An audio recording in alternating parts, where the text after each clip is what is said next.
चित्रपट अभिनेता पंकज त्रिपाठीचा मेहुणा आणि त्याची बहीण धनबादच्या निरसा येथे यांचा भीषण अपघात झाला।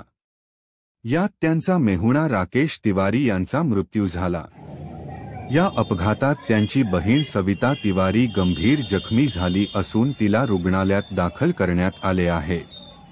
पंकज त्रिपाठी यांचे मेहुणे राजेश तिवारी त्यांची पत्नी सविता तिवारी यांच्यासह बिहारमधील गोपालगंज येथून WB 44D 2899 क्रमांकाच्या कारने चित्तरंजनला जात होते। ते चित्तरंजन रेल्वे कारखान्यात काम करायचे। निरसा चौकात ऑटोला टाळण्याचा प्रयत्न करत असताना त्यांचे नियंत्रण सुटले आणि त्यांची कार 3 फूट उंच दुभाजकावर चढली। गाडीचा वेग खूप होता।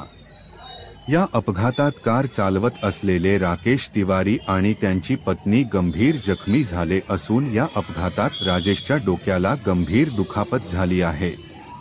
माहिती मिळताच निरसा पोलीस ठाण्याचे पोलीस स्थानिक लोकांच्या मदतीने पोहोचले आणि दोघांनाही रुग्णवाहिकेने धनबाद SNMCH मध्ये उपचारासाठी पाठवले, जेथे राकेश तिवारी यांचा उपचारादरम्यान मृत्यू झाला।